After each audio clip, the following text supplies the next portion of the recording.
What is happening, everybody? Happy Friday. Midwest Bigfoot researchers. Randy, hello. How we doing? I'm glad you stayed up for this. Linda's in the room, actually under her own name and commenting. She figured it out. Tonight's going to be a lot of fun.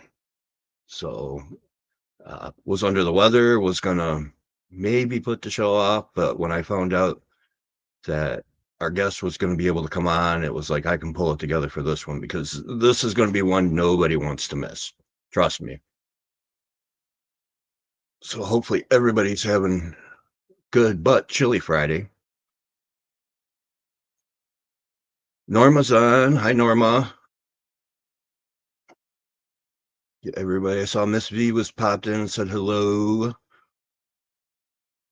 Linda says hi. There's Norma. Norma, you're going to love this one because David's going to talk about his stuff, and guess what? It's in our backyard. We're going to love it. Randy says Hulk like fun. We're going to have fun.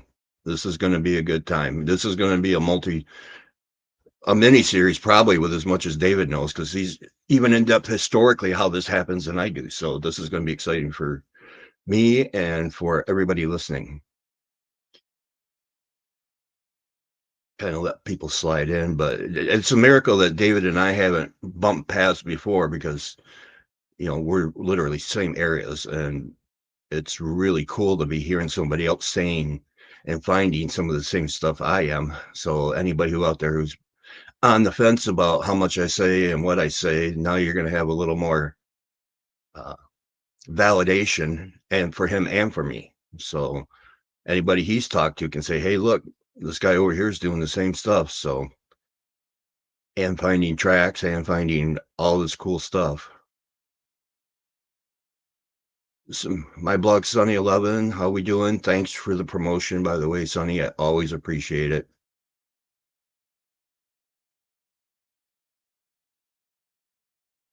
So, without further ado, let's get this going because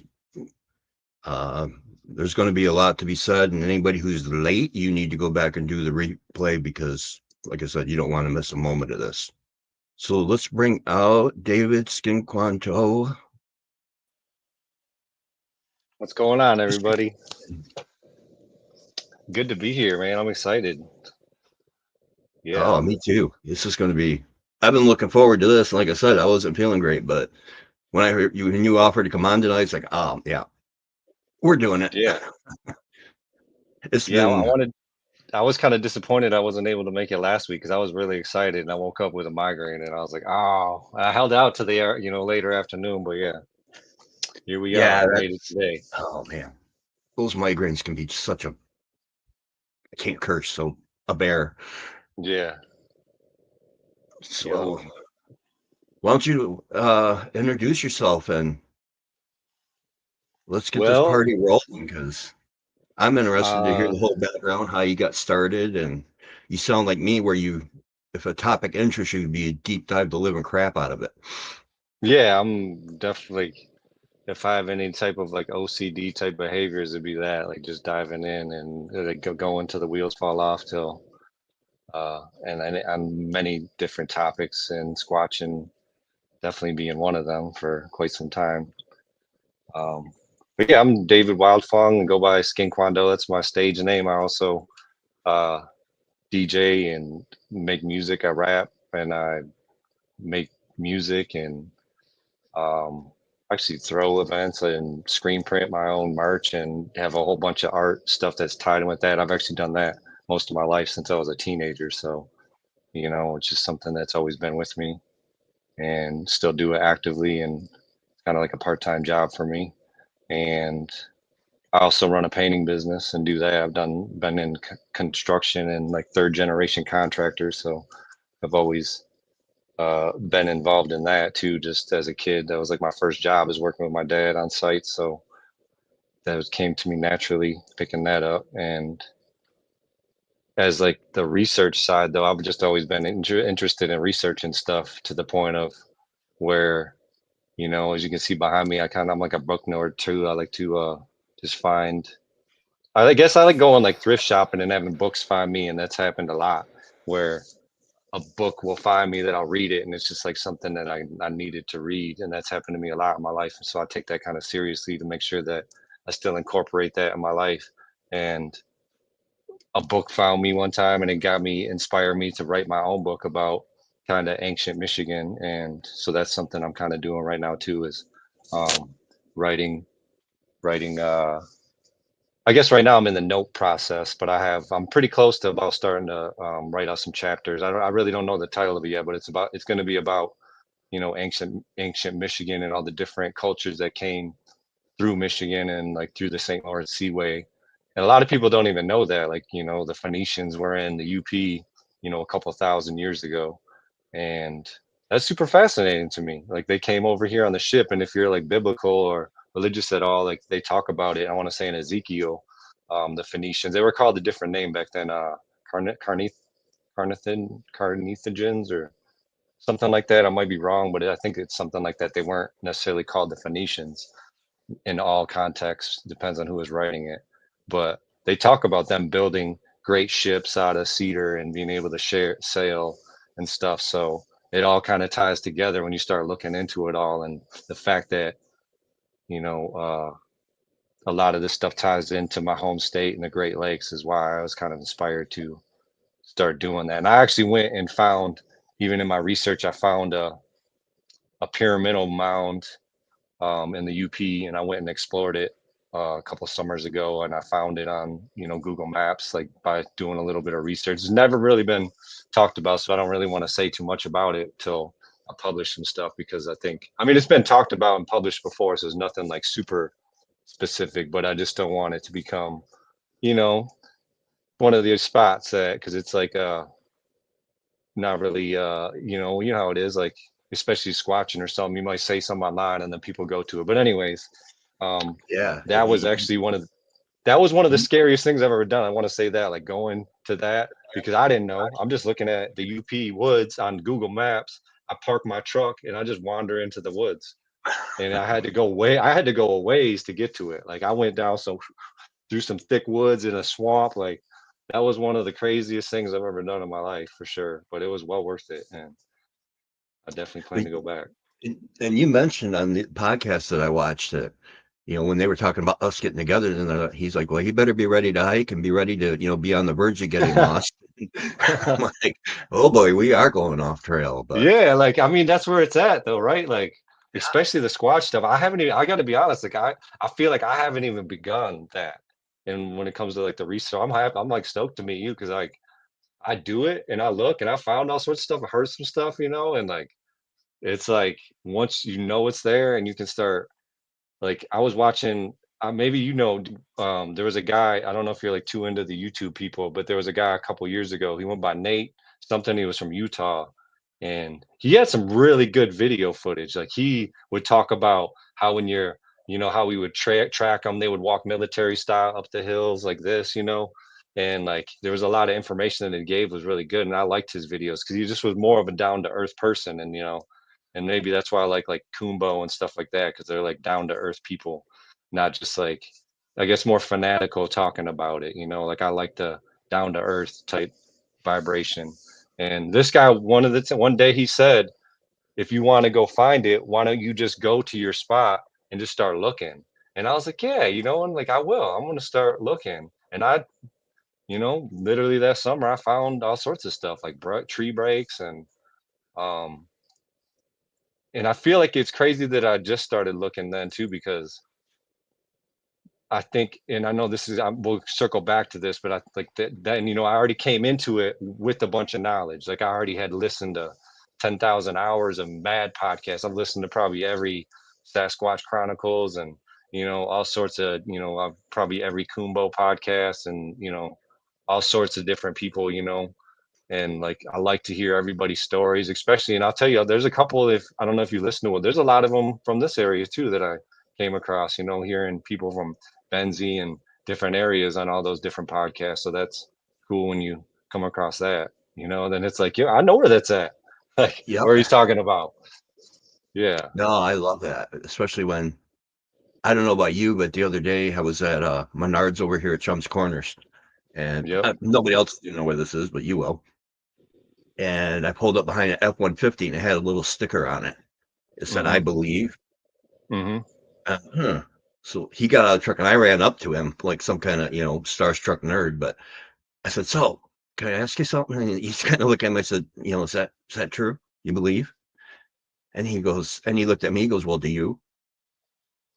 And I said, "Yeah, I've seen and heard some stuff, but what's the scoop?" And he proceeded to tell me that um, this was up in Canada, and he was fishing, and they heard a fish jump. No big deal. They're out in the middle of nowhere on a lake. Hear a fish jump, nothing. Well, then the fish jumped a little closer. Well, then the next fish jumped in the boat, but it happened to be a big rock, and something screamed at him from the shore. He said, "I never actually saw it, but there's nothing else that's going to chuck a rock that far." And they were stone cold sober and hauled motor out of there. So Yeah. being able Right. to meet and talk to people that have, or people that have living near where they're clear cutting and all of a sudden something's messing with their garbage cans at night and turning their motion lights on, but they can't catch it on camera. Yeah. So yeah, hearing you and the local stuff, I'm like, I know where that's at. I know where that's at. That's what I found. So really cool. So touching on the book a little bit, the Phoenicians were they the ones that They're the yeah, original. They're the original people that came here and dug the copper. there we And go. there's scientific proof of that. That's not no. It's not a conspiracy. There's scientific proof of maybe not Phoenicians per se, um, but maybe there is, but I know like there's scientific proof of how old those caves are. And a lot of people like think that they just kind of came here like there was interaction. And some of the research I did, I'll say this, some of the stuff I don't really want to give away because like I said, I think some of it hasn't really been talked about. And I'd like to kind of publish it before I start, rambling about it. But one of the things I read as I was researching was that their belief system was that um they didn't believe in staying somewhere, so they only came and left. They weren't about like populating an area or whatever. But I will say this on a side, like on a connection on that I'd like to believe the possibility, very plausible, is that when you start researching Phoenicians, they rolled with giants. Like because back the further back you go, like giants are like kind of just like a normal discussion. And there's been giant bones found all over Michigan and all over the Midwest. So that's a possibility that some of that is tied into them coming here and them just kind of, you guys won't stay, but we will or whatever. But I can tell you that I know talking to some tribal people that giants were here.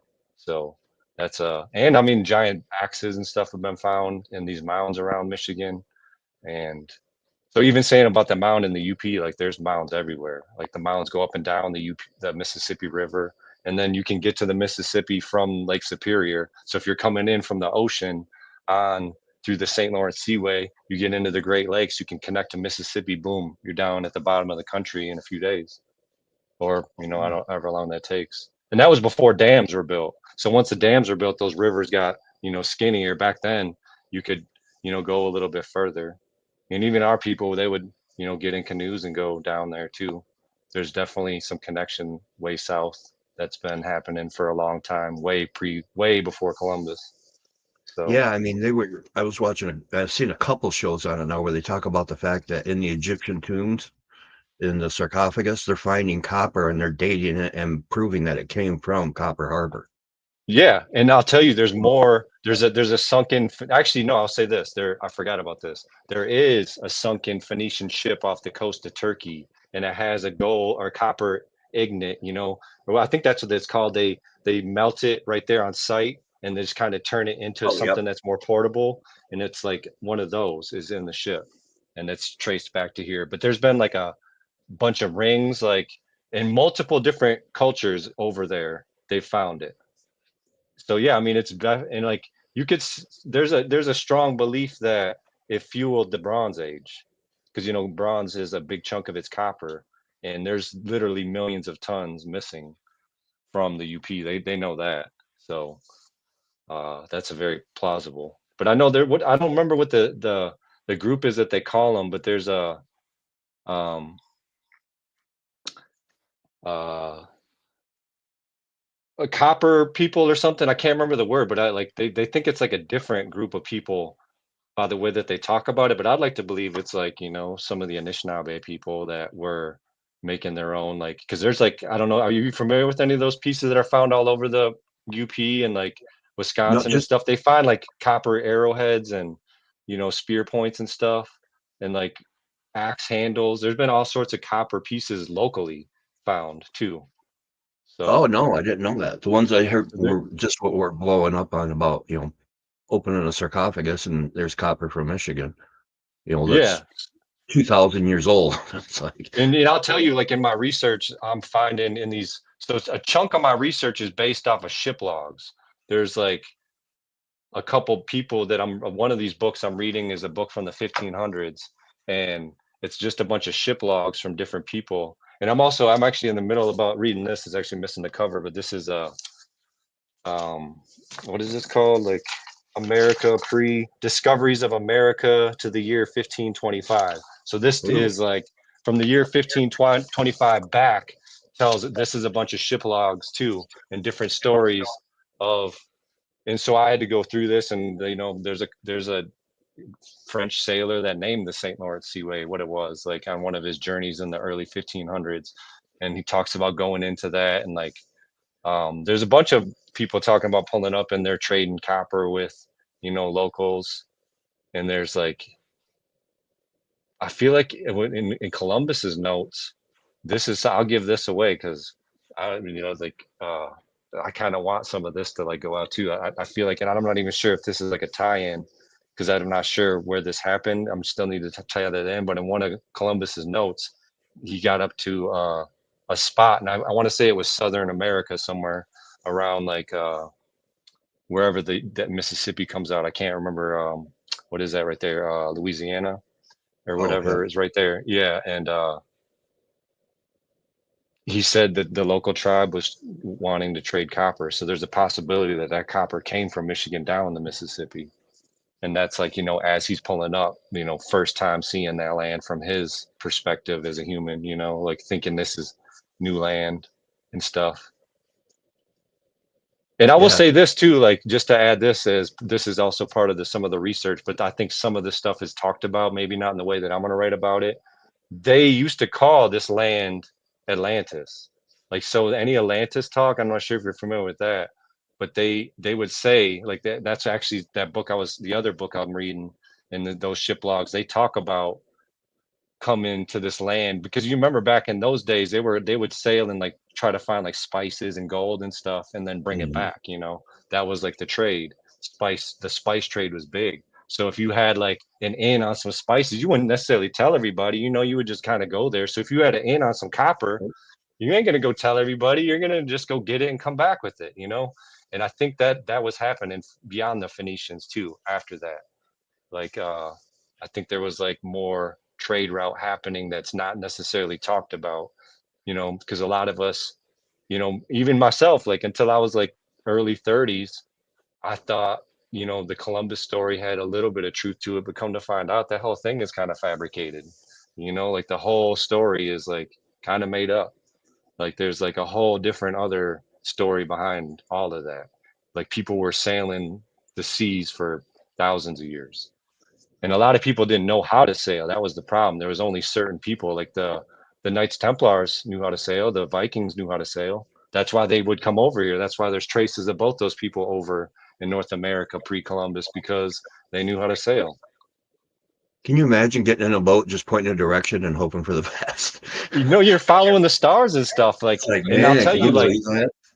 you got to imagine back then, like they would have to go, you'd have to know somebody that knew somebody, or you would have some maps, or you could go to like a great library, like the Library of Alexandria, which got burnt down. I'm sure there was like great maps that you could just go study, you know, and like figure it out and like find, you'd want to know some of those currents and stuff. Like, Yeah. like the Vikings knew that, and like they would pass that stuff down. And the Phoenicians, actually, speaking of Egyptians having copper, you know, there's also cocaine that was found in their tombs. There's only one place that exists, so we know for sure that either somebody went over there, they came over here. And in my research, I'll say this too, that I would, they didn't like sailing. They didn't like leaving land farther than you could see. The land would disappear once you get to a certain point. When you're in the middle of the ocean, you can't see nothing but water. They didn't like that. So they would only go as far as when they got further than the land. So they would hire Phoenicians to sail for them. And a lot of people would do that. So, um, that's cool. Like, again, like doing all this, like as I'm talking about it, like it's just kind of hyping me up, because that's like information you don't know unless like maybe you like go looking for it yourself, or you know uh and then I started looking into it myself, and just like it all ties together. Like I said, like looking in the Bible and seeing, how they talk about them building ships and stuff. They would Here's a crazy thing. This is something crazy. They would literally, those ships were built so they could tear them apart and walk them across land if they had to, and put them back together. That same Really? ship that they went across yeah. I'm not sure how many groups did that, but I know the Phoenicians would have that type of technology, that they could build it like that from nothing. They could literally go to a forest, and within, I can't remember how long, just as long as they have, because they could even make, certain nails and stuff that would hold them together, the way that they would, puncture the holes in there and stuff. It's pretty interesting, man. Like, I didn't really look too deep into that, but that's like some really fascinating stuff for 2,000 years ago or Well, more. yeah, because I didn't even know they made you'd have to use like a reusable nail. Yeah. And I'll tell you, that was part of the trade too. So when they showed up at, different tribal areas, they would try to trade little trinkets, and they would use things like nails and little beads, and they would trade for gold. Because like that's another thing that's super interesting to me, is there was gold at like all these spots, like they would get to. And a lot of people would say it came from the gods and stuff. That's like a whole nother story, but yeah. That's why I That's said this has got to be a multi-parter, because with as much as you accumulated and as deep a dive as you go and fact check everything, it's like, yeah, you're I a don't like walking it. encyclopedia on multi-topics. Yeah, I'll tell you what, like anything I speak on, it's not just like, it comes with some evidence that you can look at.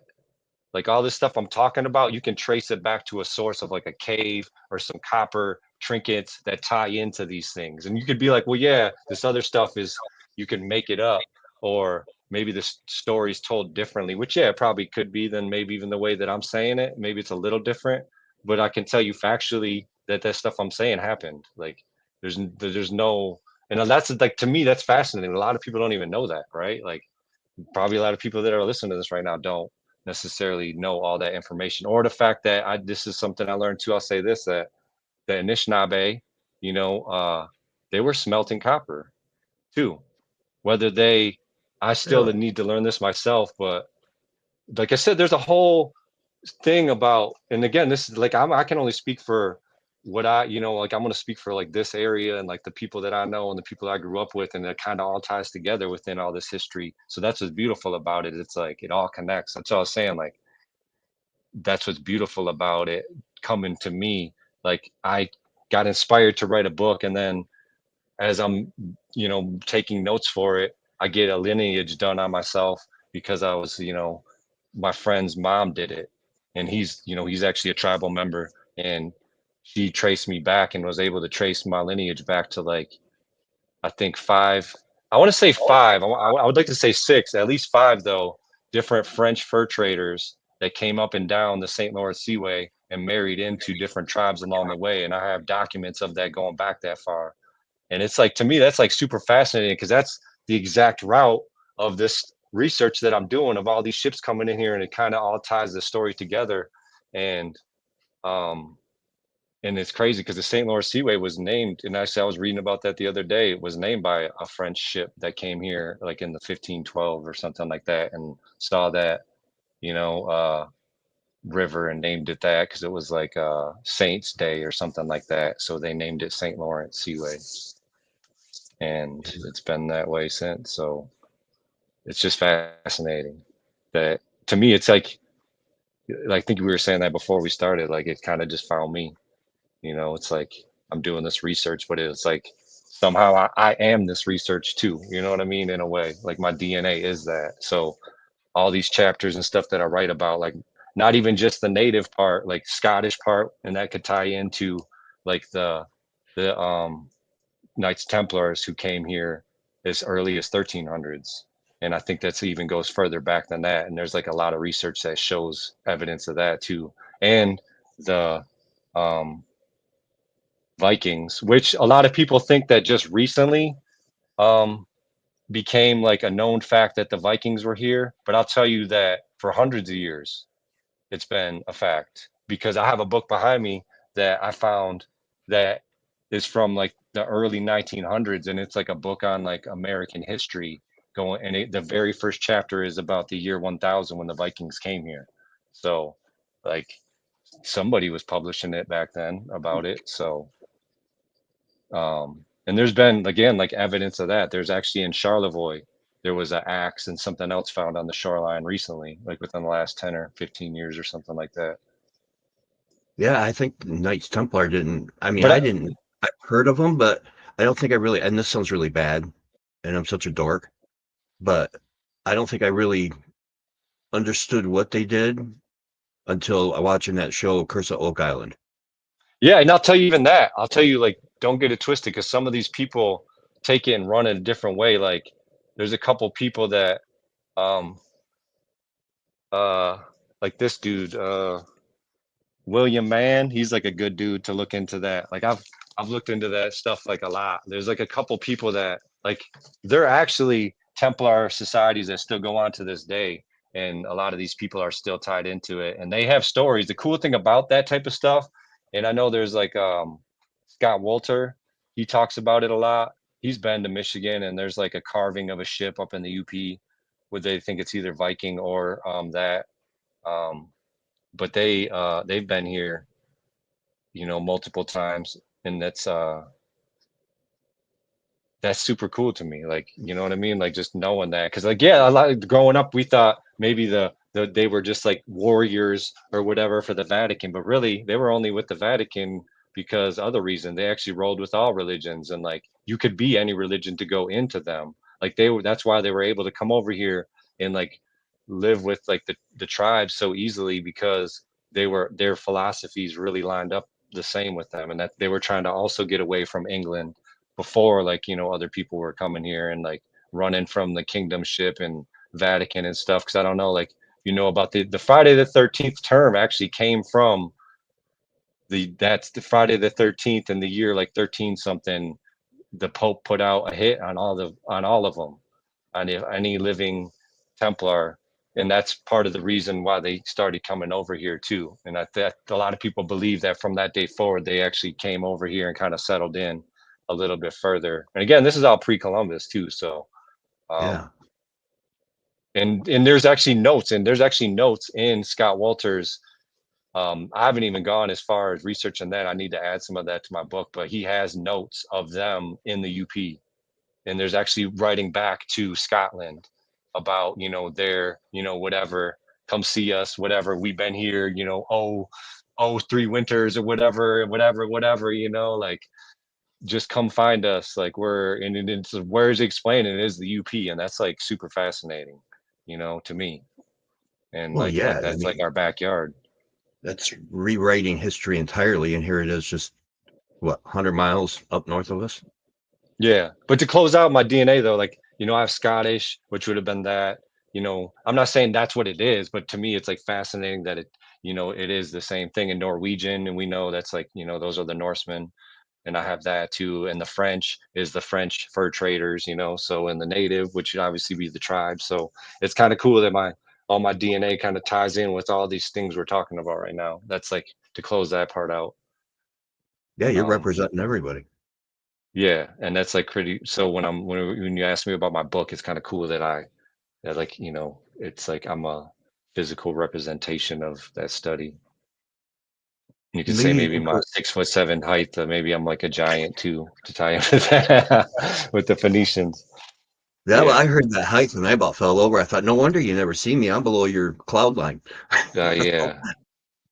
I'm So pretty to there's myself too, you know what I mean? Like I don't really go out here and I'm not talking about squatches with too many people. Some of the stories I got though, like are, other people's stories, but they're brought up just like you, like uh when I got confident to be able to talk with people about it, like even some of the stuff we're talking about right now, I wouldn't have really necessarily wanted to talk about it till I had a load of information to be able to back it up rather than just say, "Did you know?" and then that's all I got. You know what I mean? Like it's I can back up all that stuff I was talking. I could talk about that stuff that I was just saying forever. And say I feel like the squatches too, like and like I said, I don't have necessarily any physical things that I've seen. I've definitely heard and seen physical tree things, but I've never, physically seen one. But or even footprint, but I know they're there. And um yeah, the fact that we never cross paths in just in that sense is I feel like we're crossing at the right time though. You know what I mean? yeah. Because now I'm like I'm in a state of mind where you might not have got the same David a year ago or something, if that makes sense. Like, like I'm like hyped to be on here and talk about even the stuff. Like I'm actually grateful. Thanks for letting me, even talk about that book. So I do plan on once I write it is to, definitely try to get people to read it. So Oh, and the closer um you get to it, the more we'll plug it yeah, yeah. because that's near. I got some a little free reign here, so being ancient Michigan is totally up my alley, and I would love to learn more about my home state. Dude, there's so much, bro. Like the more I look into it, like when we're hanging out, like I'm a nerd like that. I'll just like I'll talk about like other stuff. Like I'll talk about like this type of stuff, like so much ancient Michigan. Like there's just so much stuff that we don't unless you start looking, you don't even know. Like mounds even. Like I think I found a mound, like just like doing some hikes. Like that to me, that's cool. Like those Well, are ancient. We don't know how old those are. yeah, and you were telling me about I was in the chat during your show, and the fact that the courthouse, right, is built on a mound here in Grand Traverse County, Yeah, or is it the yep. church? No, it's the no, if you're on the corner of Washington and whatever that other side street is, State maybe? No, it's not State because that's Eighth? different. No, because it's between it's no, 8th is this Oh, way, so it's the other way. So, it's the I know what you're corner talking because it goes 8th Street and then the next street is Washington. It's just whatever this way is. So it's like Washington and it's the red courthouse building that's on the corner and it's got the cannon in front of it. Yep. And if you look, it's on a pyramidal, like kind of that's a sacred mound. Yeah. I never noticed that, but sitting there thinking about it, I can see where because the hills come down, they dug it out for the steps to go in. And look at next to the old And then it's built. library. Yeah. If you look around, yeah, that's cool. If you now if you haven't looked since like wait till summer and you look, you're gonna be like, oh yeah, how did I miss that? It's like so Yeah. obvious when you like look at it with that state of mind. It's like, oh yeah, that's what that is. And like I was saying by the library, we used to sled down those hills that go like that. I'm not really sure. Again, like I still need to kind of talk to some tribal people to figure out. I don't want to just like throw it out there with some of that stuff be whether it's like, I feel like all of it to me, it's all of it's sacred, like, and it should be thought of as that way because it's like history and it's like people didn't just like build that for nothing and then just leave it, like to make a mound like as beautiful as that, like it's still here that long later, even that pyramid I went to in the UP, like that thing is like massive. It's huge. It's Is it three-sided really? and it's a pyramid and it's a dirt mound and it goes up and it's like it's pretty fascinating like that. You can't just like it's not like they had wheelbarrows and shovels, you know what I mean? Like and Yeah, come to and the find out fact that some no, I was going to say to close out some of the. I'm not sure about the dirt in this particular amount I'm speaking of, or any of the other ones, but I know in some of these other famous ones, like the one in Illinois and stuff, they've done like tests on the dirt, and some of the dirt is like made, like so they've added stuff to it to make it stronger. So it's not just like digging it up; they actually created a substance and made it. So that's why they're able to last as long too, is because it's like not just like regular dirt, like they added stuff to it to make it last longer. That's fascinating too. That's like a science in itself, right? Like yeah, where'd knowing that that. come from? Yeah. That's like when they're talking about the pyramids and and the big they're talking about the fact that the whole pulley and people doing it is like when they actually did the math in order to do that, they would still be doing it today. It's like, so how did they get them done, and how are they 2,000 years old and complete? And the fact that we can't duplicate putting you can't even get a piece of paper in there, so we can't do that Yeah. with current technology. Yeah, I mean, we go down that rabbit hole. Like, I was super fascinated into all of that. Like, just the polygonal walls itself. Like, I have a list of stuff that's found worldwide. Polygonal walls is one of them, and those are the ones that are shaped all. They look like they were rocks melted together. Oh They're yeah, found. They're found up mostly like most known ones are like in Peru, but they're found on like everywhere. They're on Easter Island. They're in Greece. They're in Japan. They're actually in Russia. There's a wall in the UP that has that. I saw somebody post a video. I'm like, what? I need to get up there and find that. Like, yeah. but there's a wall somewhere else in America too that has it in North America that like has an interesting polygonal build to it. But there's like circle balls, cement balls that are like all over. There's like a couple of things that you can find on like every continent. Pyramids too. They're not a lot of people know about the Egyptian pyramids and maybe even the ones in Mexico. Those two are the most famous, but there's pyramids on every continent. So the pyramidal structure is there's something going even in China. Like I don't know if you know about those, but there's actually three that No. some World War II pilot took a picture of from his plane, and they actually are in the same stance as I don't know if you know this, but the pyramids in Mexico and in Egypt, the Great Pyramid in Egypt, and then I want to say the Sun Pyramid maybe is what it's called. I forget what they're called specifically, but they're the way that they're, some say they're like the Orion's belt, you know, like a reflection of the sky. And a lot of these ancient sites are that they're a reflection of the sky. So if you look at it from the air, it's actually, they do it, as above, so below kind of thing. And the one in China, the one in Egypt, and the one in Mexico that I was just talking about all are shaped like that in that same kind of pattern where there's like two and then there's one that's kind of offset a little bit. So it's like Orion's belt. I And was gonna that's say like, that, and stars, right?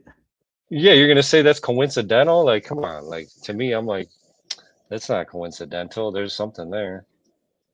Yeah, there's more to it than luck of the And draw. the mount, yeah, and the mounds too. I think a lot of the thing when it comes to like North American history per se, or even South American, is for the way for Columbus's situation, because I mean, let's just be real.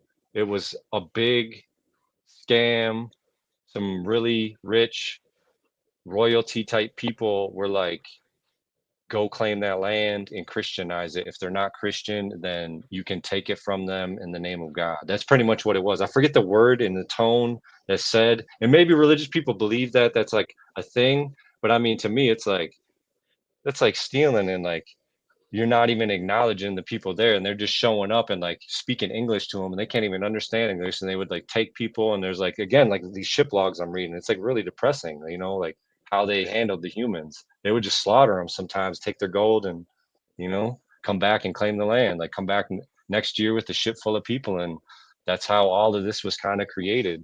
And um and I think that's why they don't really want to talk about them there being great civilizations, because it kind of takes away from them just kind of coming to take it from some dumb idiots that were just kind of just shooting some deer and maybe wearing a fur, jacket or something like that and not really knowing much anything. They were just kind of nomadic people that didn't really have knowledge of much. Like that's kind of how I remember it being taught to me. Like there was really not much more said Yeah. to it. It was just like they were kind of nomadic, they didn't really know much. They kind of lived off the land. They were peaceful people, but really in the end, no, there was like that's again like why the book kind of fantasy like looking into some of that stuff. So yeah. It is. Your basic history books are even back when, because we're not that far apart in age, I don't think. Nope. I turned 47 tomorrow, actually. Oh, happy pre-birthday. I almost said Yeah. belated, Thank you. but that's awesome. Yeah, I just turned 54, so we're not too far apart. Where'd Nope. you graduate from? Where to? Central. Well, Central? Yep. Yeah, Traverse City. I mean, I didn't Yeah, graduate. I so just got my GED and ended up just kind of going on with life. But yeah, it was 96. I think I was supposed to be as the year. I think you have to work harder to get the GED than to actually graduate because the questions Oh are a lot yeah, it harder. was like I don't know. I was probably like ADHD or something. I just could never really sit in class. It just wasn't something that was for me. It was like No, that hard for was me to sit still. I'm a hands-on person. I got to be out there and, you know, no, I yeah, get it. That's the whole YouTube thing is conflicting with me because I actually failed speech class, even though I wrote A speeches. I refused to get up and yeah, say them. When they, yeah. That's a whole thing too. Like, you know what I mean? That's a certain state of mind too. Thank you. That's a certain state of mind. get twisted. Um, Thank you, Twisted. I Yeah, but I'm glad I went off on my own and did this. Like I'm happy. Like I'm not like unhappy. I'm like grateful. Like look at all the stuff I'm talking about. This is all stuff that I'd learned on my own. You know what I mean? Like it's not like I sit here taking courses on this stuff. I'm like researching it. To me, that's like fascinating. Like even the stuff we're gonna talk about eventually, like the Squatch research, I feel like is a research in itself that is like it's kind of new to a lot of us because it's like before 10 years ago there was only a handful of people and they were considered the craziest of crazies, and honestly I would like to say that too because some of them dudes did kind of sound a little bit extra with it, and you probably from the normal person you would sound crazy, you know what I mean, like, and like I still kind of sound crazy I think to some people because I speak of it in a matter of fact way rather than like maybe this was it. It's like no, matter of fact, like they're here for sure. Yeah, It's that's not like like I me. don't think they are, like I know for sure they're here. They might not be here specifically within a 5-mile range or 20-mile range, and they only come every so often through that area, but I know for sure that they're coming through, Yeah, I you just want know? to address Robert Lawton's question statement. It says, "Why would you need a piece of paper to tell you how smart you are?" To me, I you know, don't. right? The people around you will determine that because if you're credible, then you're gonna. You don't have to prove anything. Paper doesn't prove anything. I've never thought of that. Even like a driver's license, you can get it online now, but I don't want to be your first passenger. You know, No, no thanks. nope. Yeah, I mean, yeah, exactly that. I started going to college and stuff, and I'll tell you, when I started going to college, I went for graphic design, and I took like a whole semester of like Photoshop and Illustrator and all this stuff. And I'll tell you what, I learned more on YouTube University than I did in those couple months or whatever in college, like just going through videos and how do you, whatever, you type it in YouTube and there's somebody showing you on a video. And like, I've changed a starter on a car. There's like so many things that I've done off of just like, YouTube University in itself, like just like having the will to get it done. And or the want to gain the knowledge of stuff. Not Yeah, too many that was. people are like us though that want to do this type of stuff. Like I feel like it takes a certain mindset too Oh to yeah, to yeah. be like us. I, I had a headlight go out on my car, so it was only $13. So I'm like, okay, there is something to this. So I turned on the YouTube, university as you put it, and you got to pull the whole front bumper off the car. I went, oh, no wonder it's so good to Yeah, use some. and yeah, and that's why you probably see somebody that same car with a out headlight because they ain't trying to do anything, or maybe it costs too much to change it. I've had run into stuff like that too, where you're like, oh man, it's like a simple fix, but you got to take this out to get to it. And like maybe I'll do Oh, that later. I've ran into that too. Yeah. and crawling under taking a bumper off in 0-degree weather is not my idea of a good time. Discovery of Nothing by Jacobson. I'm gonna write that down. Yeah, I'm like into that type of stuff though.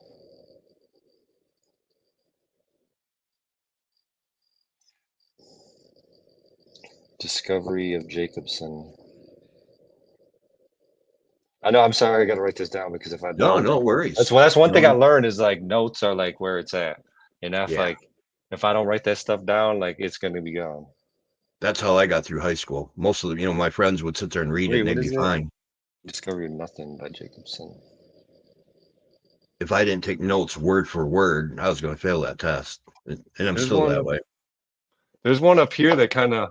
I don't know if you guys ever seen this. This one's called "Nothing in this book is the truth, but it's exactly how things are." Like little books like this book alone is just full of so much crazy information that if you read this and you're not really too much into stuff, you'll be done with this book and be like, yo, like, and it's like hard to go back to like the regular world after reading some of this stuff. It's like, something like our consciousness. Like that's not something you're taught in school.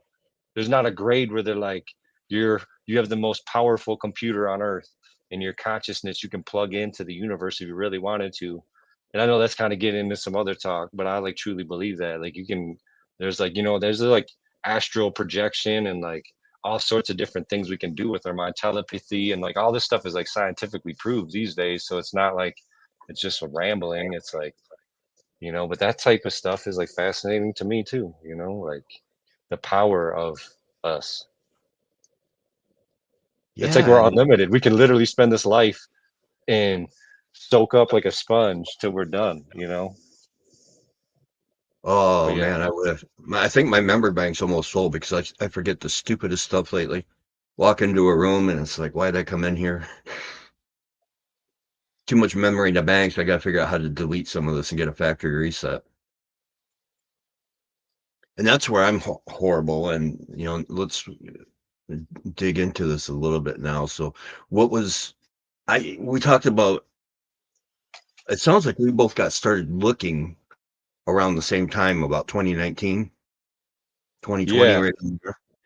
Yeah. I feel like somewhere in there, I can't really specify the date, but yeah. Like I said, that day when because I was already, but when I got into it, I already was into it with hours and hours of already listening to Sasquatch Chronicles and Kumbo, and so I already kind of knew before I started looking a lot of information. So yeah,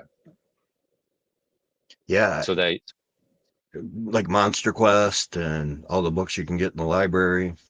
The blue tab is blurry. You can read most of what is being said. oh, I see what's going Oh, on. so the ticker is, I if you see had an it. encounter, you guys send us an email at bigfootgrizzly@gmail.com or follow us on TikTok, subscription, perks, behind the scenes. That's what we're watching. But so you went into this being fascinated, and I think you heard me talk about mine, the fact that when I Hmm. was 17, seeing I want one. to I want to say I jumped in late. I'll say that because I don't think because I was just like it just popped up. Yo, I will tell you the Wiltfong and the Wilfong, we're probably from the same, but I'll tell you, like, I'm not my last name's Wildfong, but I'm not, uh, I think my grandpa was adopted. That's a German name, and I'm not German. But I will say that Lori Wilfong, I feel like her last name came from those brothers, though. There was two brothers that came over on Ellis Island, and they went to. I'm sorry that she kind of inspired me to say this, and I'm just saying it while Oh, it's there. But there was two somebody asked if brothers. you were related. Yeah, there's brothers that came over and they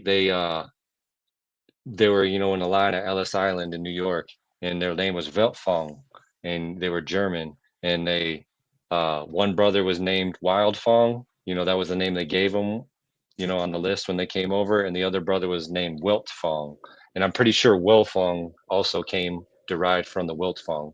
So yeah, that's interesting.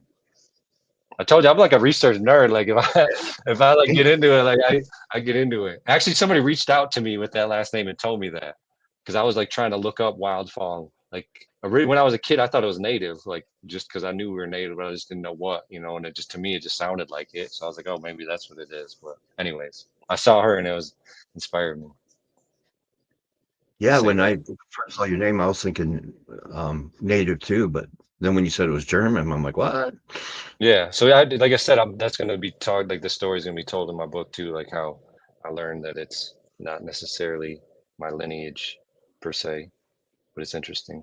But yeah, not to steer off because I know we're on time here. But yeah, so I started looking. I'll tell you when I started looking, I would just go into the trails that I was normal to because that guy on that video, like I said, he was yeah. I told you it's probably the same two brothers I'm talking about. They were from Germany, and it was Vilfong, Vilfon, I believe was the German spelling of some sort. Um, but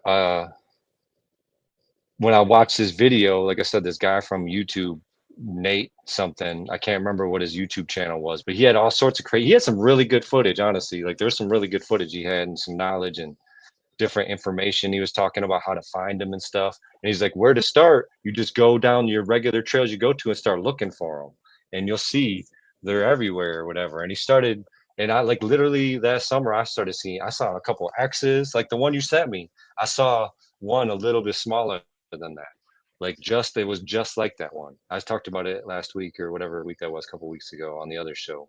But um yeah, I just started looking and I saw some tree breaks that were like right off the trail, like broken like above my head even. So I knew it wasn't like um you know what I mean? If you're going on a trail that's walked by a lot of people, you'll see stuff carved in the dirt or trees broken and stuff. You know what I mean? You start to tell, you know the difference though. You know what I mean? That's if there's an X, you might be like, huh, look at it funny. But then if it's like, you know, you could say both the X's we're talking about could definitely be like human made, but when you know that X's are part of this story, you know that we're talking about, that you got to at least take it and like make note of it and recognize it rather than just like, you know, walk past it. Yeah, especially if there's other stuff connecting That it. ties, yeah, that's exactly what I'm saying. So when you see that X, and that's what I'm saying, where I saw the X, that same trail, I saw some tree breaks in that same forest, but further down the beach I heard the Ohio howl. So that, Yeah. you know, like that ties it all together to me, you know, like all those little things in the little things. So um yeah, so like I can't remember if I started looking after the Ohio howl. That might have been after that, but it was That was around the that trigger. same time where I started looking for evidence, I guess. And like I would go camping alone in the back of my mind, kind of wanting something to happen, you know, Hmm. like going there with, you know, hearing other people talk about, you know, just go be yourself and they'll come to you if they want to or whatever. So I would try to do that. And I didn't necessarily have too many things happen, but there's a couple of things that happened. And um I feel like I said, I think I said it a minute ago. I don't know if I said it backstage or live, but um like I said, I feel like I'm just beginning. Like I don't even think I'm excited to meet you because like I feel like I'm ready to like jump even further into this, you know? Oh man, my brother, we're just scratching the surface of all of this. I mean, think about how many people go out, do this for 30, 40 years and get nothing. So even Yeah. finding tree breaks and stuff to me is, really freaking cool. And being able Yeah. to hear that howl. You got people that don't even hear the howl and they're out there, but they're not doing like you said, where you go to your spot and look. They keep going, Yeah. they go to this place for 2 weeks and then another place for 2 weeks. And it's like, how do you ever, who says they're going to be there at that particular time? What are the odds of Yeah. that? Right. And then you got to think about hunting. They know about hunting and stuff. And there is hunting all year round too, like, you know, pheasant and all that. That's like all year round. So, or not pheasant. What are those little ones? Grouse is Oh, all there you year go. round. Gross. Yeah. Yeah, for little things, they sure do make a heck of a noise when they take off, don't Yeah, they? right. I've had one jump out at me a couple of times where I was like, ah, you know, like, because it just like comes out of nowhere, like ah, like running at you out of a tree, you know, and it's like, yo, like, wasn't ready for that. Like, yeah, No, because they wait till you just about step on them. yeah, And then I think they sit there and laugh at you while they do it. But yeah. yeah, I mean, and then the tree breaks are cool because then you start looking, is it just pulled down or is it like twisted and pulled? I think I have pictures of it, and I feel like there's a couple of them that were twisted. And I feel like back then, like I have pictures of it, and the person I was with wasn't really 100% into it like I was. So I wasn't really trying to drag it out too much. Like I'm excited about it and I want to, you know, take a look. But at the same time, it's like she's on a mission, we're on a mission. And like, so I only have like document it for a second and keep it moving kind of thing.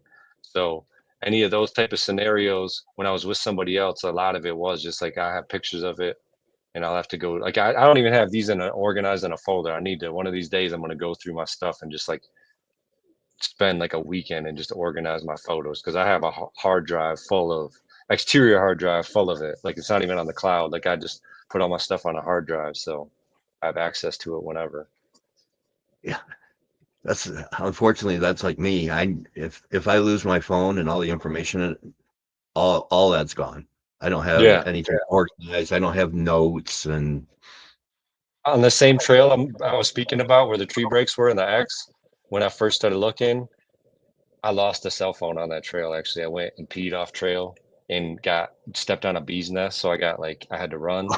And when I got done running, my phone wasn't in my pocket. And when I backtracked, never found it. So I actually um, lost, I wasn't like plugged into a cloud or nothing for that one. So I lost everything, all my notes and whatever was on that phone. So yeah, that's a heartbreaker because like I do use my phone for business and stuff. And like, yeah, so it's like yeah, super needed. that would tear me up. Yeah. Yeah.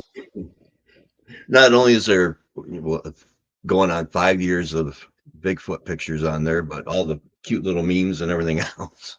Yeah, exactly. Now, Right. And and it's who like, else remember? Who remembers phone numbers anymore? So it'd be like all my contacts would be gone. I know, right? There was actually a phone number I was trying to remember the other day, and I knew what it was before, but I couldn't for the life of me remember it at all in that moment. I was like, I used to know this number like a couple months ago, since I haven't said it or looked at it, and I lost it. Yeah. And Michelle Wilfong. That's why I don't download so many Yeah. apps. It asks you to change your password like every third time you're in there. It's like, Oh my gosh. what a Yeah, my pain in the password butt. is like, and well, now you gotta have like a symbol, three numbers, like a capital, and it's like Oh all this yeah. stuff, and it's like, so you gotta keep like adding to it. Yeah, passwords are crazy for me too. It's Because frustrating. and so people know you travel quite a bit, right? Yeah, for I a mean, you little have some bit, and wild I'm definitely, adventures, not even with yeah, Bigfoot, but yeah, for sure. I'm an adventurer type person for sure. I like road trips, and I've toured doing music and stuff. So yeah, what's the coolest yeah. thing you know as far as Bigfoot goes? What's the coolest? What? What's the coolest evidence you found, do you think? In your I opinion, would have you found? say, I would say, the two different coolest things are probably the most intense for me would be the Ohio howl, um, and then the tree knocks that woke me up in the middle of the night when I was actually on the Manistee River, like not too far from that spot you sent me. Actually, down the down the river a ways. I was on that river by myself and got woken up by consecutive knocks on a tree right next to my tent, and it was pretty loud. And like when you're in the woods in the middle of the night and you hear something like that, it's you won't forget that, or like it's like hard to not. There's not too many things like you could sit here and be like, talk to 100 and be like, oh, that was just a buck rubbing. Like I've heard a rub, dude. Like get out of here. Like that buck would have to be like this consecutively. You're not going to see a buck making a consecutive tap with his antlers aren't going to make the same sound that I heard hit that tree. Yes, a human could have done it, but the likeliness of a human being where I was camping in the middle of the night at 3 in the morning right there is very, very unlikely. Like without hearing evidence of that human or whatever after that. Cause I did end up falling asleep right away after that, like within, a few minutes. But I did sit there and listen to see if anything would um I guess come up to my tent or whatever. But I mean it must not have been that scary because I fell, back asleep. Yeah, There was other antlers and thing. wood have totally different sounds when they hit. I Yeah, mean, yeah. anybody who Now tells it's you it was an antler, that they haven't been out there for that.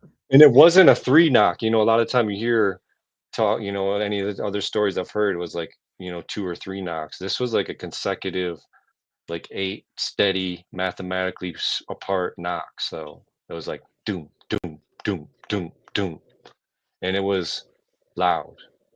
And I guess like, yeah, I can't sit here and say that's what it was, but in my brain, like as I'm telling you, I'd like to, its probability was one probably hunting right there, and it's like, yo, I see your tent. Like, just now I'm acknowledging that I'm here right here, you know. I feel like there is a language barrier there, and they speak it in a certain way, like the X's and the tree breaks and stuff. And I try to see it like that. So when I'm seeing the X, I'm like, okay, this is probably the border for them.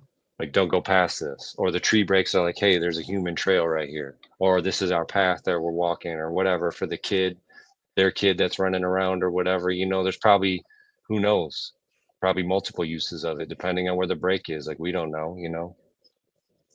But yeah, the Ohio Howl, I was just on the beach at, I'll give it away because there's a couple places that happen there, and it's all part of the, Sleeping Bear Dunes. A lot of my situations happen within the run of the Sleeping Bear Dunes. It was at Ash Road Beach, and it's super. Have you been there at night? It's super popular, right? And actually, Yeah. if you look at the BFR website, there's a story of some fishermen that happened right there off the shore, right there. I mean, they said they're on Lake Michigan, and there's a river that comes out. It's either there or down a little bit, but either way, it's the same stretch of woods. Mm-hmm. And in that area, though, was what I'm saying. They were specific of the area, and we were on the beach on a fire. But you know how you can be on the beach and then there's like dune back a little bit off the beach. I was up on the second part of the dune, a little off the beach, and where we were at, you could hear people because there's people everywhere, and you could hear them, and like the sound of the human voice, you can't necessarily hear words, you know what I mean? But you can hear the tone. And it's a certain tone. It's like a human, like my voice is going to make a certain tone of loudness. And they would almost have to yell for these people for me to fully hear what they were saying, you know what I mean? But I went and took a potty break, and my girlfriend was like, "Do you hear that?" And I think I was like whistling or something. I was probably just, whatever over there. I was just outside the fire that we had going and out of the light, off to the side. And I was like, what? And as I say that, I could hear the first part of the oh, and then it stopped, and then it started again. And that's like, as I'm telling you, I got chills because I could, like, again, like I already knew information when I heard this, right? So I knew what it was. I was like, oh, like, and like, as I'm telling you this, I can remember hearing the people, like I said, like you can hear, like, somebody that's like 100 yards or 200 yards away. It's like quiet. It's like that the human lung isn't as loud as this thing echoing through those woods. And those woods are that same stretch that, that spot we were talking about earlier. That's all in that same stretch. And like how loud that was, it sounded like he was as far away as where I found those tree breaks, which is like a little bit down that lake, a little bit of ways. But it's like so loud, it's like carrying through that forest. And that's creepy, man. You know what I mean? And I was so hyped on that whole ride home. I had plugged my phone into her car, and I'm playing Ohio Howl the whole way back. I'm like, that's what you heard, right? This is what you heard. Like that's what and it was exactly like the Ohio Howl. Like right when I played it, like I had to hear it myself too to make sure that I wasn't, you know, tripping or whatever. Like I needed to hear it for myself again. Yeah. And yep, right when I played it, I was like, yeah, that's exactly what we heard. That oh, that just like carry. I can't. There's no way I can mimic it. You know what I mean? Like I hear other people on TV and stuff try to mimic it. I guess I'm not there yet to try to yell into the woods like that because it was so almost obnoxiously loud is the word I guess I'll use. Yeah. It, yeah, it's so loud, but I've even on the TV shows, I've never heard anybody really duplicate it because it seems like it's got so much bass and power to it that I don't think a person could do it. Yeah. And I've heard people say many, many different times that they could feel it in their chest. I couldn't necessarily feel uh that particular time, but that shows testament of how crazy that's insane to me.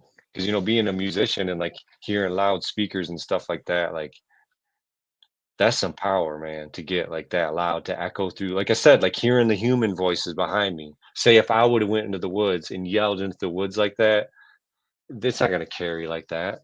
It's like the wind is gonna kind of kill it off, and like the trees are gonna kill it off a little bit. You won't be able to, after as I get further away, it's not gonna carry as far. Yeah, so it had to be. So Linda Thompson has a question, and I'd always heard it's two knocks or what, three is what. I'd always heard if he got a three knocker, that meant the alpha male was going to be on his way and he wasn't going to be happy. I don't know about two. I would tell you, there's something that this reminds me of, that somebody had said this in one of their stories that they were, because I also like to listen to somebody who's frequent in a place on a podcast. Like they have the Mhm. stories of the same place over and over. Um, this one guy was sharing, I can't remember who it was, but he was saying in his research he had found that they would knock twice when he entered the woods and then knock twice again when he left. Like he started recognize that was be like something that would happen when they were around. Because again, they're not always around.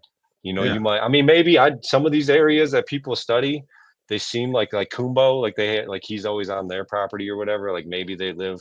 There's like some group that lives close by or something. But I feel like the ones, um, and well, I guess I know I'm trailing off from the knock thing and what we're talking about, but I feel like the one area where I saw the tree breaks, that was the only time I saw them was that summer. Because I frequent that same trail often. I went there recently. Actually, right after I left, I was so inspired after talking to you.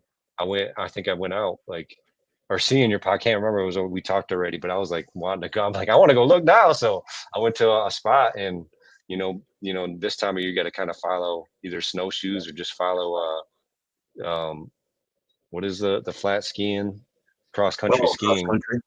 Yeah, either follow those trails because I'll just go and just hike, and um, I didn't see nothing then either, but that same trail that was I've seen all sorts of evidence on that trail, and like I said, that same woods is where I heard the yell, but I've never heard knocks like that. But I did hear. I think I talked about this and I almost forgot about this. And again, like I'm not 100% sure that this was what it was, but I feel like because there's a bird that also and I learned this too. And I think this is part of like doing this is you have to like learn all the stuff that's in your woods Oh so yeah. you can like compare and contrast and stuff. And there's a bird that makes a knocking noise, and it was kind of like a and I guess there's a bird that does that. I can't, maybe somebody in the chat or somebody knows about this bird because I heard about it just like out of randomly. I was like, oh, okay, that's good to know. Because on that same trail where I seen the tree breaks, though, I heard that in the distance, like like a chest pound. Like that, what I just did right there can't even like come close to what I heard though. It sounded like either the chest or I heard, I think in the other podcast I mentioned that and somebody said that it could be clicks with their mouth too, or like Yeah. pops with their teeth, I something like remember. I think that. Robbie said mouth pops or something like tongue Yeah. pops or Like that's a possibility what it was too. But it was loud and I could hear it. And it was definitely not normal per se, because like I said, I do go in the woods a lot and have been most of my life. So I've never seen a bear around here and I've never seen a mountain lion yet or a bobcat even. I've heard bobcats and I've heard some animals, but I've never necessarily seen them. So that doesn't mean that I haven't spent 10,000 hours in the woods, so you can't sit here and tell me I haven't because I haven't seen those things, you know what I mean? Like, I have, you know? yeah. That's I get so annoyed when people say, well, you've never found this, and then I just come back with, we know we got a million bears in Michigan, but how many bear skulls have you found? That's what I'm saying, like, I've walked in the woods so many and I wanna see a bear, I wanna see all the animals, I like that kinda thing, like seeing the animals.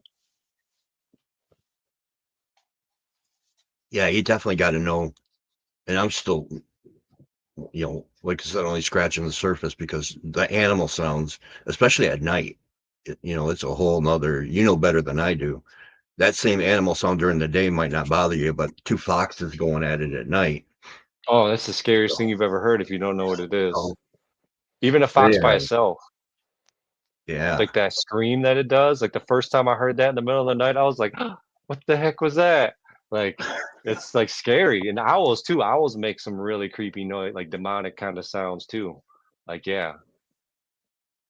So you have to Oh, d yeah. once you get comfortable with that though, like I said, I can't front, like, I get scared when I'm alone camping, but I definitely this summer, I'm gonna be camping alone a lot, and I like it. Like, even if I'm with people that wanna camp, I still will go alone at times, you know? Like, sometimes I'll just leave work and just be like, "I'm going camping tonight," and, like, not even make plans to do it, just go. And I feel Yeah. like, I found many cool things and also have mad cool experiences because of it. Yeah, Just going into that. A lot of people don't do that, you know what I mean, though? You know, that's why when we sit here and have this conversation, even hunters, the stubborn hunters that are like, they don't exist. Me and grandpa, I've been on grandpa's land since, you know, whatever. They've been on that part. We ain't none of us seen, you know, whatever, whatever. And it's like, I feel like until your consciousness is ready to see it, you know what I mean? Like you're like living in a bubble and then you don't see outside that bubble. It's like if you start talking about aliens with certain people, they're like, ah, hosh posh, or you know what I mean? And now like the government and stuff is talking about it openly or whatever. And um, yeah, it's like yeah, and people it's still such a don't. It amazes me just, and I'm sure you probably, I don't know exactly how much, but the Patterson Gimlin film, where Patty's walking across, I people can't say, believe when you look at that, like when I saw that for the first time, I was like, that's cool, that's sick. You know, like I didn't look at the muscle movements and stuff when I like till like, you know, recently, but I always believed that when I saw that. I was like, "Oh, cool," you know? that was what got me into the whole thing. When they first aired that, I think it When you were was, younger? yeah, 75 or 76, 1975 or 6. They played it on the show, and you can find it. It's called In Search of with Leonard Yeah, I've heard Nimoy. of that. A lot of people's when you listen to all these podcasts, a lot of people that's like their start was that Yep, as a and it kid. was before they stabilized it or anything. So, it's all over Yeah. the place when you watch the original version. And I pointed to the TV and then because I'd heard about Bigfoot being on my grandma's property. I'm like, is that what's at grandma's? And he's like, well, not that one, but yeah, that's Wait, what's I out didn't there. know. Yeah, see, I missed like a lot if you were talking about this before. That's awesome. Where was Yeah. that at? So you know, to me, it wasn't a question of if Bigfoot was real. It was more like, when will I see one? Yeah. So, and the first time I saw one was in 87. And you'll know exactly where I'm talking about when you're coming down 669, where 72 meets 669. There's that church, old church up on the hill going to Empire. If you're going to go into the dunes, I'm trying to think with pretty big 669. I hill know going up 72 pretty where it well. goes through Lake Ann. Oh, okay. Yeah, yeah. So if you go down to that at Elmira Road, they used to have a guardrail there. And I was taking a midnight drive and it looked like a huge bag of, I don't know why I keep referencing, but it looked like a huge bag of garbage. And I thought, what the F, people, that's just horrible. And then as I got closer, I could see it had hair. So now I'm thinking bear, great big black bear. And I got within 10 feet with the car and it wasn't budging. And I got my high beams on and I went, okay, you want to play this game? I'll bump you. And then it was just maybe another half a second. And then it stood up and squared off to my car. So there's these Wow. huge yellow eyes, just out of my headlights, but I can see the chest and the arms, and the hair hanging down. It was all black with some brown highlights. And I'm staring. It felt like it was looking through my soul. I'm telling you, looking at it, it's looking at me. And then I'm like, okay, I've had enough. And I go to hit the horn, but then something in my head goes off. And it's like, if you hit that horn, you're going to have a really bad freaking night because he's going to peel the top off of this and just beat you to smithereens. And so it was just another second or two. And then it turned to the left and stepped over the guardrail and was gone. And Bro. I was so excited because I'm like, oh man, I get to wait till I tell this. And then I'm like, it's 1987. It's like, I can't tell anybody. They'll think I'm bad crap crazy. you know? Yeah, like yeah, that's like I'm sure I can imagine that era was like that. I don't remember like because I don't have that state of mind when I was in that age. I was like somewhere else, you know, with I was like skateboarding and doing other stuff. So Yeah. I wasn't really talking about this kind of thing or whatever and didn't understand that world or whatever. No, and back then, I don't know if you remember, there was a sheriff by Zane Grey, Benzie County Sheriff. This might have been before your time. I was pretty Yeah, it young. doesn't sound familiar. Anyway, he was the sheriff and he won by a huge margin, right? To get Hmm. elected in. And then he saw a Bigfoot and he made a report and they investigated the whole thing. Well, then when his term came up, his opponents all used it. So, he saw Turned him Bigfoot. He's crazy. Yeah. crazy, he's insane, and then he lost by a landslide. Yeah, because So people are afraid of it. They don't want to know that truth. Like still to this day. Like imagine that if people knew. Like I gotta ask, like, was his shoulders like 4 feet wide? Like you hear about? his shoulders were literally. I went to the car. They still got the car out at what's the name? Louis Jalkowski owns the junkyard up there in Benzonia. Hmm.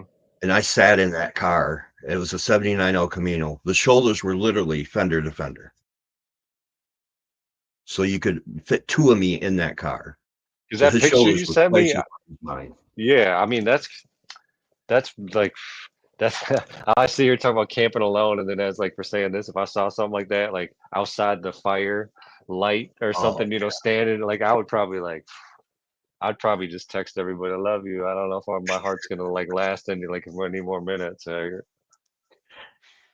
here's where I am. And But it's depending fascinating on to your me take because on it. if it wanted to kill, let's just be real. Like if it wanted to kill you, it would have picked up your car and chucked you. You know what I mean? Like there's like a certain part of that too. And like just to fill in, like the tribes have known they've been here this whole time. So I'll let you carry on and just say that they they've been around. It's not like No, some this new is about thing. you, man. So I've already Yeah. said my piece. No, So that's cool. I think that's awesome that story. Like wow, you saw him a but few times. That's crazy. yeah, and yeah, and we can talk more. Like I said, I want to keep this more about you. We can Yeah. talk about all our stuff together, but Yeah. Yeah. um, with where this went with me, as far as like getting the DNR involved and telling me that I'm feeding the bears, and it was, I mean, talk about eye opening. That's something, I've got pictures, and I think I sent you the pictures of the 23-inch tracks. Yep. If you do the math, you figure about what is it? Take the length in inches. The simple way to do it is take the length in inches and divide it by 2, and that's how many feet tall it is. So if you got a 20-inch track, cut it in half, then you got a 10-foot Bigfoot, roughly. Yeah, and that's just saying that to people. I know when I'm explaining this to people, because I'll say that. Like you could say you see me and I'm 6'7", so it wouldn't be very hard for your mind to picture something 6'7" or 7 foot in the woods.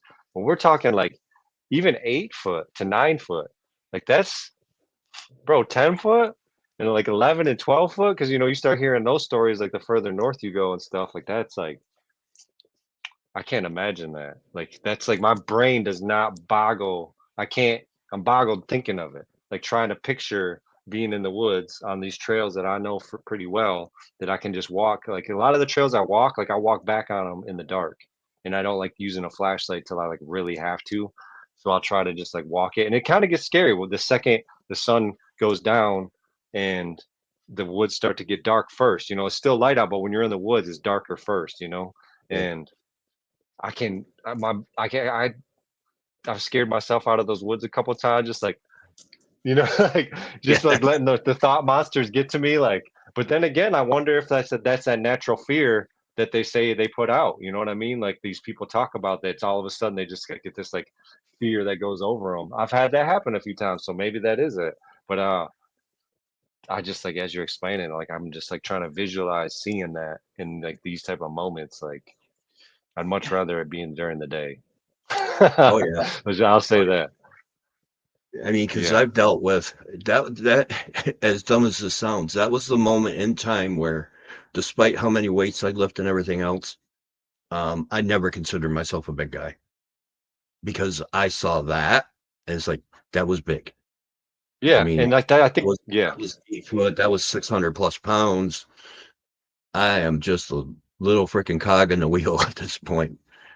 And we can all talk about like, if it came like known that, it ruined like, the lumber industry or like even like some of the national parks that would have to be regulated differently and all that talk that would go into it, protecting and whatever else. But at the same time, it comes with that psychology of what you're saying.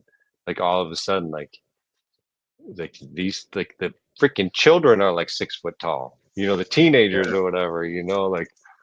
Like that's You Yeah, know, can like you that imagine changes the perspective on like us as like a being. Like even like I was saying, like I'm openly telling these stories all fun and dandy, but like, you know, maybe I'll have an experience like, yo, I ain't camping alone no more. Like, you know, a lot of people have said that. I don't think that's gonna happen because I have a different belief and um I'm coming at it from like a native perspective. So I don't like necessarily think they're bad, you know. I believe they're protectors of the forest and stuff. So a lot of people come at them like Nephilim talk and stuff like that. I don't believe that. I think I'm not saying that that's not it. Nobody really knows.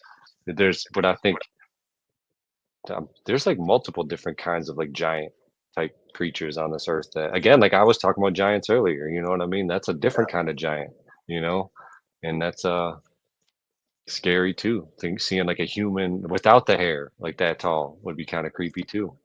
With like 4 foot wide shoulder, because like me, it'd be like me, like that tall with like that's crazy to think about. Like I can't even fit in the screen, like how wide that would be. Like that's and then you hear about them like not having a neck. Did they have like no neck and then just like a big old head? Like that's like or when they the scary part is when like they can also run on all fours and then they can yeah, crawl on their the little fingertips. spider crawl. And yeah, and crawl on their fingertips. And a lot of people like Kumbo, again, this is like from Kumbo, and I could trust somebody like him. When he tells you that they can crawl right up under your truck and you can't hear them, like that's creepy. You know what I mean? Like I Mhm. believe that. Like he's not just throwing all this stuff out there. You know what I mean? Like someone like him, like I feel like he's a trustworthy person to listen to. Like some of these people kind of exaggerate maybe a little bit, but maybe not, you know, but I know the finger crawling is like so creepy to think about because that means they can creep right up on you, you know, Yeah. and that's how they're able to creep right up on you. Yeah, and even when they're walking upright or on all fours, unless they want you to hear them or unless they mess up, you don't hear them. You know, there was And a I section where I go where it's like I knew something was following me. The hair's up on my neck and there's no sounds whatsoever except my clumsy butt walking through the woods. Could not figure out what was going on. So I took like a selfie, but just over my shoulder. And you can see a big birch tree, and then you got one doing kind of the tree tuck with the side profile. It's like, oh, there you oh are. sick, It's like yeah, I that's knew awesome. something was back there, but I never heard it. And then there's other times you get them where I think they're trying to convince you to maybe leave the woods because then when you hear about them pacing people, Yeah, so and then they'll walk a little faster than whatever it is, or walk a little faster, and they make the sudden or walk, stop, and they get that yeah, one extra step. yeah, So that would be creepy. I mean, I can't lie, like that would be pretty scary to have happen to you. Um, but yeah, that's just to me is so fascinating. That's literally right here. yeah, Like right. literally in our backyard. Like you're talking about like Lake Ann. I don't know if we talked about this yet. I literally live like 5 minutes from you. I'm on Oh Cedar no. Run, like right down the street. Like I'm like pretty close to you. Oh yeah. So you were So really close to where, I mean, my aunt had, I think, where I think they closed down now, but that lumber mill that was there in Lake Ann, yeah. I Lake think Ann they closed down. Hardwoods, Yeah, I there we think is go. what it was called. Yeah. Just up the There was road a on. sawmill. Maybe I shouldn't say this. I'll just say close to me. There used to be a sawmill close to me too, a different one. Oh, But okay. yeah, yeah. Yeah, if you went to the Four Corners where that horse ranch is now, Yep. my aunt owned that corner, and one night they kept having chickens come up missing and couldn't figure out what's going on. So they got a big dog. Well, the big dog, gets his fur all ruffled up, and all of a sudden you hear, the chicken screaming and a big crash, and they go out and they had footprints leading into the chicken coop. And then when the dog came, it must have just got scared and ran right through the other side of the wooden thing. But they had tracks all the way through it. They had the DNA, and it's documented in Benzie County. So you can pull the FOIA up on it. But they were 17-inch tracks, and apparently that Do was you what was have through some of that. this information? Do you Yeah. have stuff like that, like on logs My somewhere? aunt's got My aunt's looking for Nice. the newspaper clipping now because the Record Eagle was out there, DNR was out there, state police was out there. That's So awesome. And I think I'm getting, like I told you before that I think when you were on the show, when I was growing up, or when I was started to look into it, I heard about the Lake Ann grocery store had a casting in it in the 80s because they cast it out on the dumpster outside. I guess they, went to open up the shop the next morning or whatever, and there was a track right there at the dumpster, so they cast it and it was sat in the store for a while. But I guess yeah, when they sold it, whoever sold it took the cast with them. I mean, yeah. maybe that's like folklore or something, but like I when you remember start telling seeing all these that stories, cast, but I yeah. never knew the story behind it. Oh, you did see it? Yeah, Nice. yeah. It was I didn't hear you say that when we were talking when that a couple weeks ago. That's no, I awesome. remember the cast being up there, but that was at a time when it was like, That's yeah, awesome. Like really, I just heard about the cast and the fact that you're tying this in. Look, I just said that maybe it's a myth, and you're like, no, I saw it. Like that's cool because I just again like maybe it's like job site lunch talk or something, and I brought up, I'll bring it up and you know, I feel like I've heard a lot of stories just bringing it up, to people around here. A lot of people don't necessarily want to talk about it, but I feel like if you're in the right setting and you kind of just bring it up in a way that doesn't sound crazy, like, mhm. like, yeah, I'm just like, they're real. And like I said, I have a few Dogman stories that were told to me just because of bringing it up. And I don't think I would have heard them unless I would have brought it up. Yeah, So, yeah. that's the one that terrifies me. But we're gonna have to call her for tonight. But if you're able, next week or the week after. Yeah, I think I'd like to say next week. We can talk it. I can probably do that. Maybe we can just do next week just to make it a double right away. Yeah. Yep. Yeah, so um, Can I share stuff on here? I'm gonna find out how. I don't know. Maybe under this present button. I'm just wondering because I'll dig up some pictures and stuff and share. Again, like I don't have much like you. I feel like your pictures blow mine anything I got out of the water. So, Oh, but I mean, it's like uh, I feel like I want to go though with you, man, and like I'm oh, excited to do absolutely. that and see your stomping grounds and take you to mine. Yeah, we'll definitely make it happen because it seems like we're getting a lot of requests for it. So Yeah. I'll say, yeah, what's crazy? The one where you sent me that footprint from, that's my mhm. sacred spot, honestly. Like that's like a spot that's really sacred to me. And I have a lot of stories that are very spiritually and sacred to me. So the fact that that is like really almost like gives me like makes that spot even more sacred to me because like I know it's super popular in the summer, that area, but where I Yeah, go, I feel like it's just like, yeah. and and there's mounds out there too. There's what? Mounds, Oh, really? Yeah, small, you'll have to show me. smaller, and the guy that went with me when he found them, he's like, "Don't go near them." Like, what are you talking about? I want to go check them out. And he's like, "Don't go near them because you're not going to get out of here." Because Thank you. he thinks it's like burial, and that's why it's so Again, like far off you and so. don't sometimes, yes, for sure. I know there's some of those are burial, but sometimes they're actually landmarks for sure. And like they show like they're calendars. They're like place markers. There's all sorts of reasons. Again, like I don't have a lot of information to give on it, but I'd like to say it's definitely more than burial for sure. Like you can't sit here and say that that pyramid I went to is a burial site. Like that thing is massive. Like that's a sacred site. Some of them are burials. So Yeah, when we go, I'll show you. It looks more like, they're like 9 or 10 feet long, and it just looks like something got buried there. And there's like 3 or 4 of them right in a line. yeah, maybe, but that's interesting. I That's got a another one metal that, detector too. I have to like I never bring it, but I want to start bringing it. well, thank you, Michelle. Appreciate everybody coming in Yeah, tonight. thank you.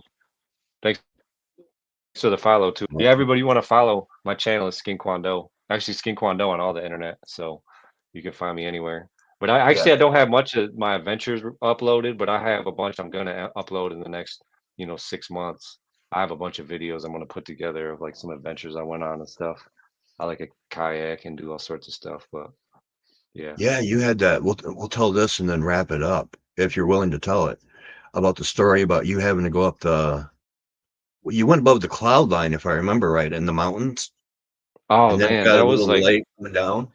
bro, that was probably the most spirit. Like as you're saying this to me, I wish I meant to bring it in. Like I'll share it next time, but I have.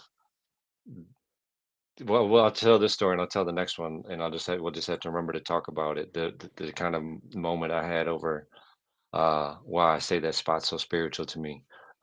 Actually, I will share that. Like, there's actually a lot of like eagles and stuff like this. Look at this is an eagle kill. Look at those are eagle beak marks in that turtle shell, and it's Holy like, crap! yeah, I have like a lot of cool stuff with that, you know, that is. But yeah. So, anyways, I don't want to take too much. So me and again, like this is before I was knew a lot about myself, and back then this was like 5 or 6 years ago, I was in South Dakota with my girlfriend at the time, who's Lakota, and that's the Black Hills are their sacred site, like their sacred lands, and at back then we were always told we were Sioux, so I thought it was like Sioux, like Souix, like Sioux Lakota, like that tribe. I always thought in my brain that's what, because I never saw the spelling, but it's like Sault Ste. Marie. So back then I thought that also might be my lineage too when we were at this. So as I'm telling this story, like I was in a kind of a different consciousness then. Not saying that it takes away from it, um, but um, we were there for the 2 nights, I think, and the 2 nights before that, I think we were there for a funeral, because I think the couple times I went out there with her, unfortunately, was for funerals,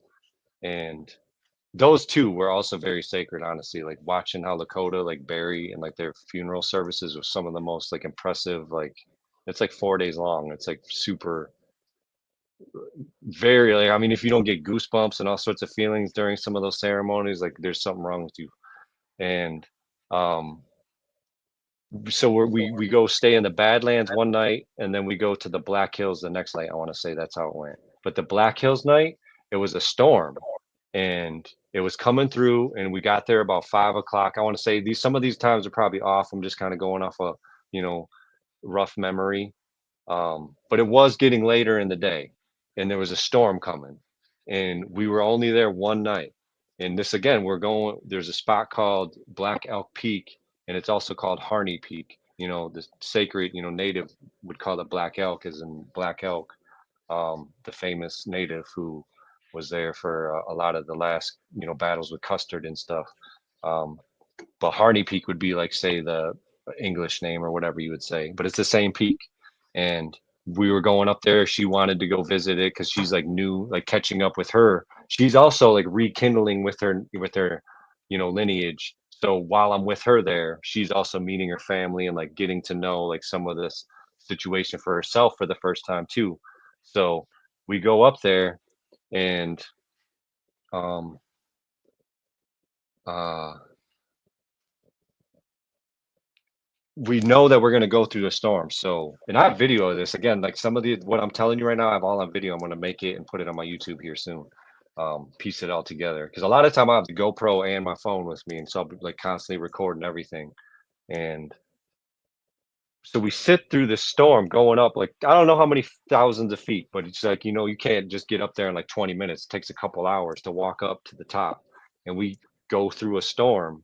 I mean, thunderstorm, and to the point where we're underneath like a rock that's like this, and we're kind of tucked right here, and the rain is just like dumping, like pouring, like right here, and we're kind of just barely tucked in there.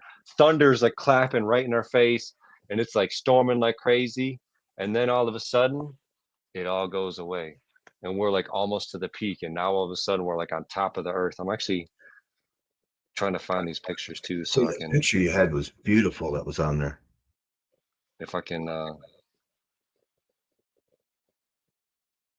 it's not, let me see if I can,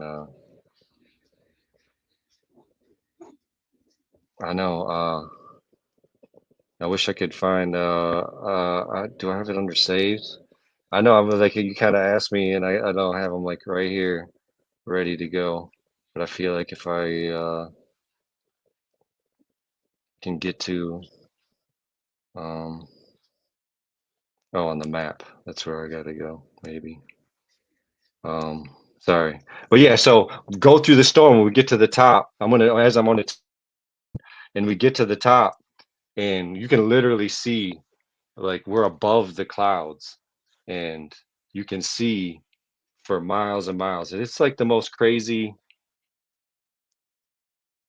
I've ever um it's not popping up on my map, so That's all let right. me We'll just say. use it. We'll get the pictures figured out and use it as a Yeah, recap.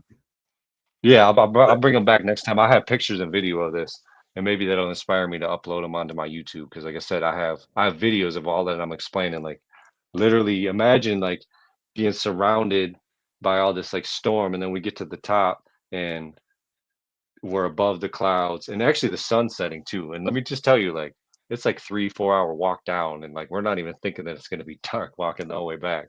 And we're watching the sunset. She's crying. I mean, it's like something like it's like you'll never see that again type thing. You know what I mean? It's like and nobody was there, and it's just a really popular spot. And at this time of the day, typically there'd be a lot of people there.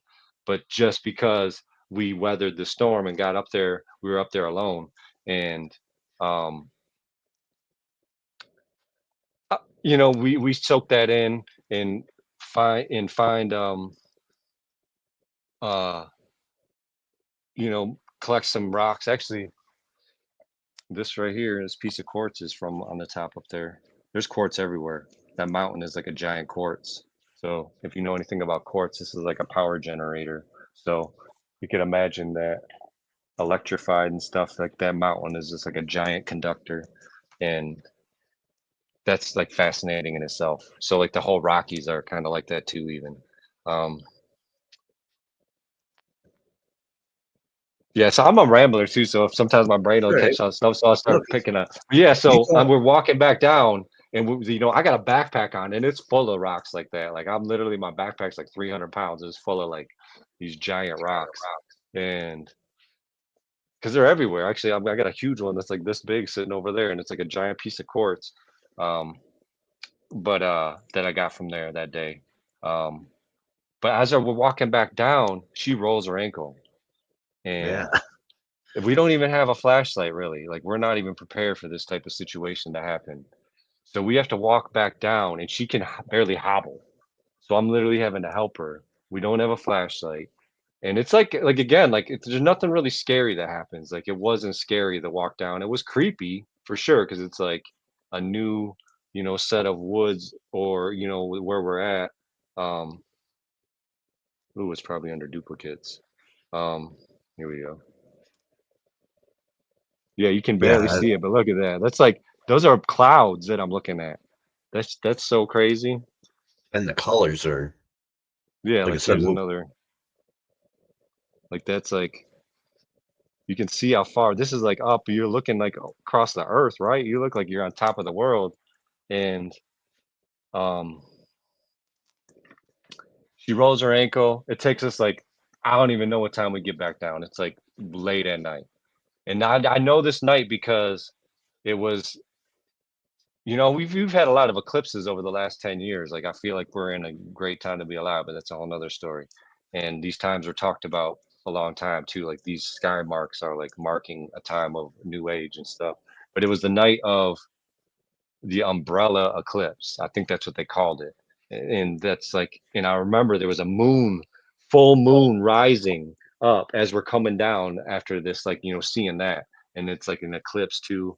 And it's not like an eclipse in the sense you see it. I think it was like one of those things where you could kind of barely see like a haze across the moon kind of thing.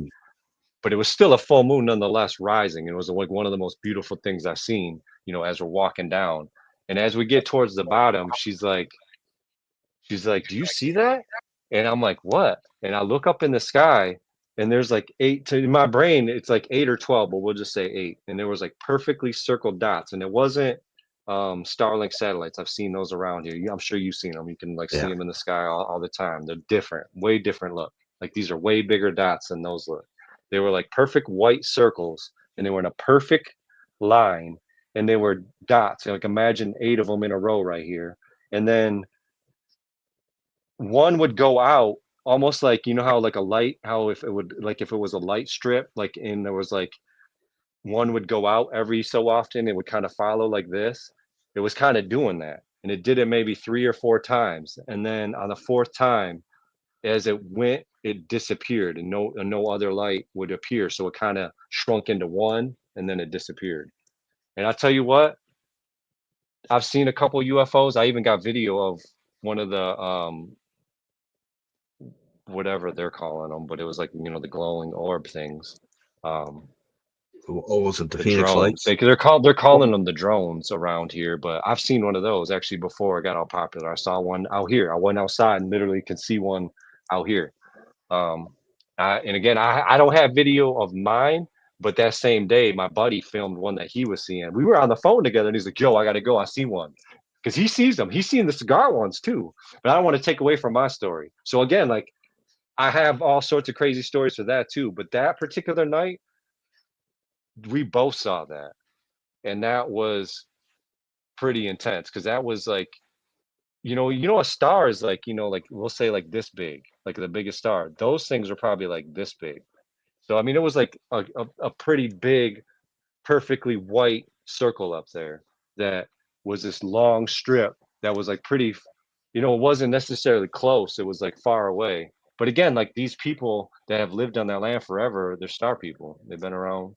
They're part of the story from day one. So, like someone like us, it's like new or whatever. But when you start looking into it, like and start talking to the elders or whatever, they're like, "Oh yeah, star people." It's like normal to that. Some even Squatch stuff. Like here, the tribes call them Sabe. That's what the local tribes call it's Sabe. Yeah, I don't get So privileged. I asked one kid who's I forget what nation he is, but I said, "So you got any inside stories?" He's like, "Yeah." I said, "Can I hear him?" He's like, "No." yeah, I'm like, you got you. "Why?" Well, Like, a no, lot of people you're don't. not in the in crowd. Yeah, but you got to come at it from a certain angle. Like even if I didn't have lineage to speak on, um, you just have to come at it with a certain angle because you got to Yeah. imagine everybody that came before us just ran with it and created their like when you look up native history and a lot of it that was remember that was stuff we're talking about that we were taught, that's not native people teaching that. That's like white people showing up and writing their history for them, you know what I mean? That's why it's all dumbed down because it's not, they didn't go like talk to elders and get the truth. They just like made up that what it was, what they thought it was, you know. Yeah, And yeah, I yeah, get that it. But those dots in the sky that night and that story, that was like I feel like the beginning of like the new version of my the person that you're talking to right now, like the spiritual being that you see me and the person I am. Like that night had a big effect on me that really shifted my consciousness that night from all that experience that happened. That was like one of the most spiritual experiences from going up, even sitting in that thunderstorm was spiritual in itself. And like yeah, walking in the pouring rain, knowing that it's going to be pouring rain and who knows when it's going to, whatever. You're not even thinking that the storm's going to pass. You're just trying to get through it. And it was like super uh to sit here and like tell you, like honestly, I think I didn't even really tell too many people. There's only a few times I've ever told that story, just because it's like that type of story. It's like nothing you're just out here yelling to everybody about. It's like yeah. so yeah. Taboo. Yeah. Well, all right, my friend. I think we'll wrap it up on that note. Um, so we'll get it figured out when you're coming back, hopefully next week. Can you hang out Yeah. backstage for a minute? Yes, sir. All I'll right. be back there. Talk to you shortly. Thanks, guys. All right, everybody. We're going to wrap it up. I hope you guys had as much fun as I did. And trust me, we're just getting started with this. He can make a whole freaking mini series, Netflix worthy by far. But until then, till next week, that is. I hope everybody has a good weekend. Thank you for joining in and chiming in. As always, comments are appreciated. If you enjoyed it, like, subscribe, smash the like button. And everybody have a great weekend. We will talk to you soon.